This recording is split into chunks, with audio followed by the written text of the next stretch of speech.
If someone ever tells you you put too much Parmigiano-Reggiano on your pasta, stop talking to them. You don't need that kind of negativity in your life.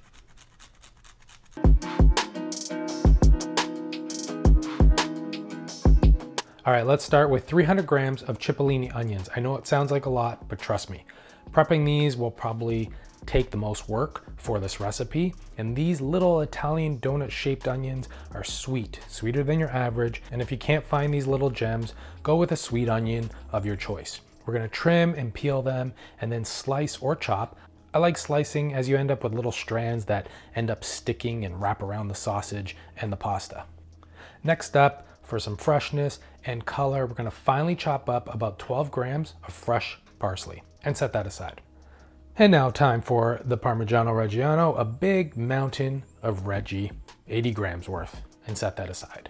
For the sausage, you can use 2 or even 3, and your choice of hot, mild, or even sweet. Just slice a small cut to break the casing all the way down the sausage, and then we're gonna remove the sausage meat and crumble it into a bowl.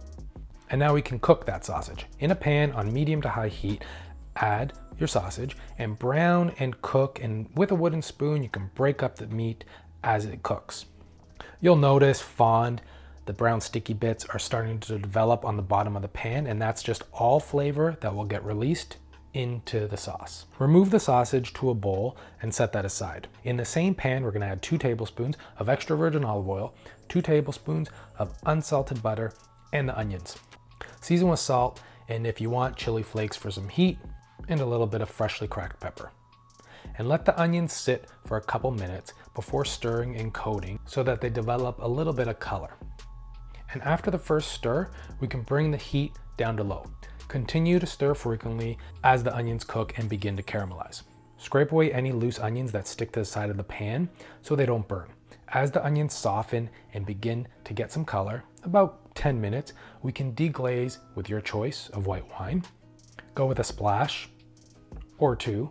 You can use water if you don't want to go with alcohol, but if you can, the white wine adds a nice flavor to the overall dish.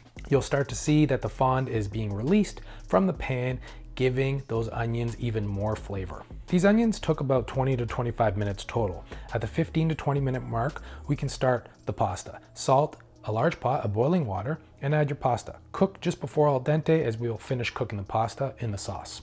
Just before the pasta is done, add a ladle of starchy pasta water to the pan, add the sausage back to the pan as well, give a mix, and now we can just get things ready. Get the cheese and parsley ready, and now we're gonna add the pasta to the pan. And you know what it's time for, la mantecatura, mixing and tossing, marrying the pasta to the sauce. Continue mixing and tossing, adding more pasta water as needed.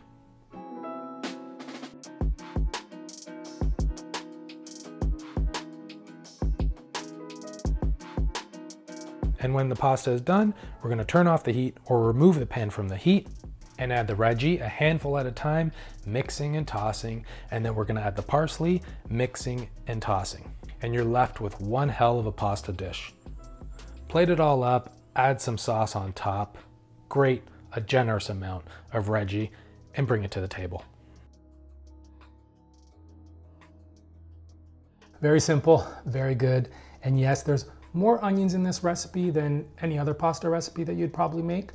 And that's why it's important to really bring out the caramelization, take them farther, really bring out that color and that sweetness. That's what's gonna make this recipe work with all the onions that we're putting in it. And of course, the sausage and all that Reggie. So if you want the recipe, the link is in the description below. Please like and comment. Don't forget to hit that subscribe button. And until next time, ciao.